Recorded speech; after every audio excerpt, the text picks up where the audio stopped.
Hello students, welcome back to my channel. आज का जो हमारा टॉपिक रहने वाला है वो है बुकवर्ड हार्टविक एमिनेशन, जिसे हम जनरली बुकवर्ड कपलिंग या बुकवर्ड क्रॉस कपलिंग के नाम से भी जानते हैं।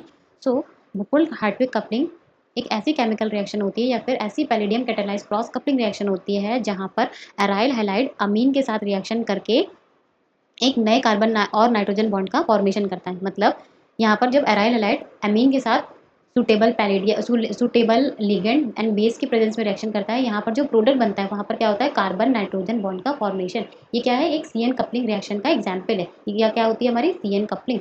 और ये सीएन कपलिंग का एग्जाम्पल है बुकवर्ड कपलिंग। यहाँ पर हमारा जो एराइल हैलाइड है वो रिएक्ट करता है अमीन के साथ। अमीन अमीन कुड बी प्राइमरी और अमीन कुड बी सेकेंडरी। मतलब अमीन हमारी प्राइमरी और सेकेंडरी में से कुछ कोई भी हो सकती है, रिएक्शन दोनों ही कंडीशन में जाएगी।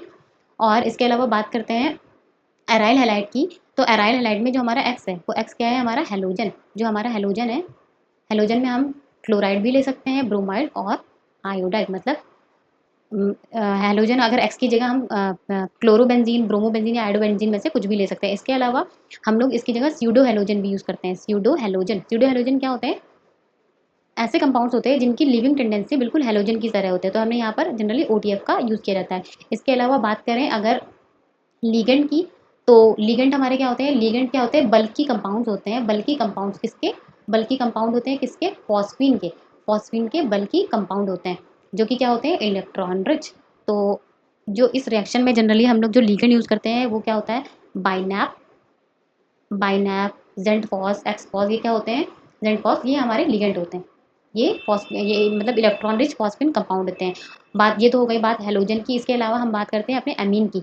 तो हमारी जो अमीन होती है, हमारी अमीन होती है, जैसे हमने बात कर रहा था स्टार्टिंग में, amine could be primary, it could be secondary. Amine primary और सेकेंडरी में से दोनों हो सकती है। तो अगर हम R1 की बात करें, जैसे हमने एग्जाम्पल ले रखा है ना यहाँ पर, NH R1 एंड R2, ये हमने ले रखा है ना अमीन का एग्जाम्पल। तो अगर R1 की बात करें, it could B alkyl, it could B aryl और इट कुड बी हाइड्रोजन। मतलब R1 की जगह अल्काइल भी हो सकता है, एराइल भी, या फिर हाइड्रोजन। और R2 की बात करें तो R2 में क्या हो सकता है, यहाँ पर हम अल्काइल भी ले सकते हैं और एराइल भी। तो ये बात हो गई यहाँ पर अमीन की। इसके अलावा ये बात हो गई एराइल हैलाइड की, ये हो गया हमारा लिगेंड। इसके अलावा हम बात करते हैं कैटालिस्ट यहाँ पर हमने कौन सा यूज़ करा है, हमने पैलेडियम। तो पैलेडियम हमारा क्या होना चाहिए यहाँ पर, जीरो ऑक्सीडेशन स्टेट में। तो जीरो ऑक्सीडेशन स्टेट में पैलेडियम का होना इंपॉर्टेंट है, वो हम बात करेंगे मैकेनिज्म में क्यों। अभी जो हम इसको यहाँ पर पैलेडियम की जो एग्जाम्पल लेते हैं वो जनरली क्या होता है, palladium, sorry, P D two D B A thrice ले सकते हैं। इसके अलावा पैलेडियम का DPPF कॉम्प्लेक्स भी ले सकते हैं, DPPF complex as a palladium catalyst. और बात करते हैं अगर सॉल्वेंट बेस की बात करें, अगर बेस की बात करें तो हम बेस इसमें माइल्ड टू स्ट्रॉन्ग बेस लेते हैं। वो डिपेंड करता है हमें अमीन कैसे ले, क्योंकि इसकी जो मैकेनिज्म होती है उसमें हमें एक स्टेप में प्रोटॉन एक्सट्रैक्ट करना होता है। वो डिपेंड करता है वहाँ पर कि हमारा बेस कैसा होना चाहिए। तो जनरली स्ट्रॉन्ग बेस के लिए हम लोग यहाँ पर tertiary butoxide, sodium tertiary butoxide strong लेते हैं। अगर हमें माइल्ड चाहिए होता है तो हम यहाँ पर K2CO3 या फिर सीजियम कार्बोनेट, पोटेशियम कार्बोनेट, और ये भी यूज़ कर सकते हैं, सीजियम कार्बोनेट CH2CO3। हाँ, ये हो गया हमारा सीजियम कार्बोनेट। इसके अलावा सॉल्वेंट की बात करें अगर, हमारा जो सॉल्वेंट होता है, ये हमारा क्या होता है, सॉल्वेंट हमारा इनर्ट होना चाहिए। इनर्ट होना चाहिए मतलब ये रिएक्शन में पार्टिसिपेट नहीं करना चाहिए। तो इनर्ट सॉल्वेंट पे जनरली हम क्या यूज़ कर सकते हैं, टॉल्वीन, THF या फिर 1,4 डाइऑक्सिन। ये सब हमारे क्या है, इनर्ट सॉल्वेंट इसलिए लिए जाते हैं ताकि ये रिएक्शन में पार्टिसिपेट ना करे। ये तो बात हो गई हमारी रिएक्शन कंडीशन की, हमारा लिगेंड कैसा होना चाहिए या फिर लिगेंड के एग्जाम्पल क्या क्या होते हैं, और हमारा अल्काइल कैसा होना चाहिए, कैटलिस्ट कैसा होना चाहिए, और बेस कैसा होना चाहिए। अब बात करते हैं इसकी मैकेनिज्म की। तो जैसे और कपलिंग रिएक्शन होती है, ये बुकवर्ड कपलिंग भी 4 स्टेप में कंप्लीट होती है, जिसमें पहली स्टेप क्या होती है हमारी, ऑक्सीडेटिव एडिशन। दूसरी स्टेप हमारी होती है यहाँ पर अमीन कोऑर्डिनेशन, अमीन का होता है कोऑर्डिनेशन, अमीन कोऑर्डिनेशन। थर्ड स्टेप में हमारा होता है डी प्रोटोनेशन, मतलब थर्ड स्टेप में होगा डी प्रोटोनेशन। और हमारी फोर्थ स्टेप क्या होती है, फोर्थ स्टेप में होगा हमारा रिडक्टिव एलिमिनेशन।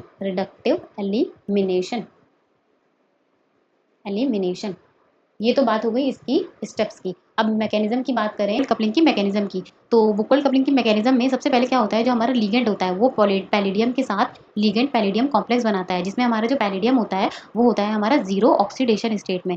इसके बाद हमारे फर्स्ट स्टेप में क्या होता है, oxidative addition. Oxidative addition, oxidative addition किसके साथ होता है, हमारे एराइल हैलाइड के साथ, मतलब जो हमने सबस्ट्रेट स्टार्टिंग में लिया था ऑक्सीडेटिव एडिशन, उसके साथ हमारा पैलिडियम के साथ ऑक्सीडेटिव एडिशन होगा। मतलब ये जो हमने एराइल हैलाइड ले लिया है एक्स, इसको हम और कैसे लिख सकते हैं, A R x. A R x ये क्या करेगा, पैलिडियम के साथ लिगेंड पैलिडियम कॉम्प्लेक्स बनाएगा। यहाँ पर बनेगा हमारा एल एन टी डी, यहाँ पर बन जाएगा ए आर, और ये हो गया हमारा एक्स। यहाँ पर क्या हुआ, पैलिडियम हमारा जीरो ऑक्सीडेशन स्टेट में, अब ऑक्सीडेटिव एडिशन के बाद पैलिडियम हमारा कन्वर्ट हो गया पैलिडियम 2 में, मतलब पैलिडियम की ऑक्सीडेशन स्टेट 0 से 2 में चेंज हो गई है। अब क्या हो गया, नेक्स्ट स्टेप में होगा हमारा अमीन कोऑर्डिनेशन। क्या होगा, अमीन कोऑर्डिनेशन। अमीन कोऑर्डिनेशन, इसमें क्या होगा, जो हमने रिएक्शन में अमीन ले रखी है, हमने अमीन ले रखी है सेकेंडरी अमीन, वो क्या करेगी, पैलिडियम के साथ कोऑर्डिनेट करेगी R2 R1। ये क्या होगा, लोन पेयर ऑफ इलेक्ट्रॉन क्या करेंगे, इस पैलिडियम पे अटैक करेंगे और यहाँ से क्या होगा, एक हेलोजन लीव कर जाएगा, ये बन जाएगा X माइनस। जैसे लीव करा, यहाँ पर क्या बना, ये हो गया हमारा पैलिडियम, ये हो गया हमारा लिगेंड। पैलिडियम हमारा as it is second oxidation state में है, ये हो गया हमारा AR, ये हमारा बना N पे आ गया पॉजिटिव, इधर हो गया हमारा R1 और ये हो गया हमारा R2 और ये रहा हमारा हाइड्रोजन। अब इसके बाद थर्ड स्टेप में होगा डी प्रोटोनेशन, होगा डी प्रोटोनेशन। डी नहीं, थोड़ा सा साफ सा बनाते हैं।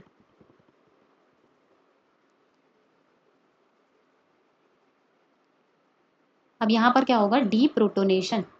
डी प्रोटोनेशन मतलब जो हमने सिस्टम में बेस किया था, यहाँ पर हमने क्या लिया था, सोडियम टर्शरी बुटॉक्साइड, यानी कि सोडियम टर्शरी बुटॉक्साइड। ये क्या करेगा, यहाँ से इस अमीन के हाइड्रोजन को एब्स्ट्रैक्ट कर लेगा, यहाँ से इस अमीन के हाइड्रोजन को एब्स्ट्रैक्ट करा और क्या किस में कन्वर्ट हो गया, टर्शरी ब्यूटेनॉल में। यहाँ से क्या निकल गया, टर्शरी ब्यूटेनॉल। अब हमारा यहाँ पर क्या बना, यहाँ पर जो हमारा बनेगा वो बना है लीगेंड पैलिडियम AR, और यहाँ पर क्या बना, यहाँ पर हमारी बनी NR1 NR2।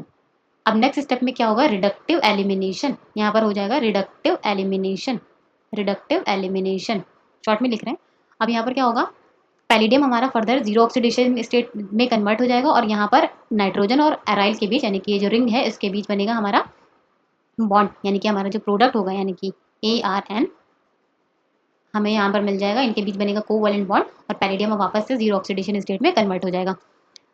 तो एक बार मैकेनिज्म को फिर से समझते हैं ताकि आपको अच्छे से क्लियर हो जाए। सबसे पहले स्टेप में क्या होगा, जो हमारा पैलिडियम है, सबसे पहले स्टेप में क्या होगा, जो हमारा पैलिडियम है ये जीरो ऑक्सीडेशन स्टेट में होता है। ये क्या करता है, ऑक्सीडेटिव एडिशन। फर्स्ट स्टेप में क्या करता है, ऑक्सीडेटिव एडिशन। या क्या यहाँ पर क्या होता है, जो एराइल हैलाइड है वो पैलिडियम के साथ कॉम्प्लेक्स बनाते हैं, लिगेंड पैलिडियम कॉम्प्लेक्स के साथ इंसर्शन करता है या फिर एडिशन रिएक्शन दिखाता है। नेक्स्ट स्टेप में क्या होगा, अमीन कोऑर्डिनेशन, मतलब ये जो अमीन है इस पैलिडियम के साथ कोऑर्डिनेट करेगी और यहाँ से क्या होगा, प्रोटॉन डी प्रोटोनेशन होगा, मतलब अमीन का प्रोटॉन यहाँ से निकल जाएगा। उसके बाद फोर्थ स्टेप में क्या होगा, रिडक्टिव एलिमिनेशन, मतलब पैलिडियम जैसे ऑक्सीडेशन जीरो, पैलिडियम की ऑक्सीडेटिव एडिशन में जैसे ऑक्सीडेशन स्टेट इंक्रीज करी थी, लास्ट स्टेप में वापस से पैलिडियम की ऑक्सीडेशन स्टेट जीरो हो जाएगी और हमारा यहाँ पर जो डिजायर्ड प्रोडक्ट होगा अमीन और अराइल और अमीन के बीच का वो बन जाएगा, यानी कि यहाँ पर क्या हुआ, CN बॉन्ड का फॉर्मेशन हो गया, कार्बन नाइट्रोजन बॉन्ड का फॉर्मेशन हो गया। तो आई होप आपको ये रिएक्शन समझ में आ गई होगी। Thank you.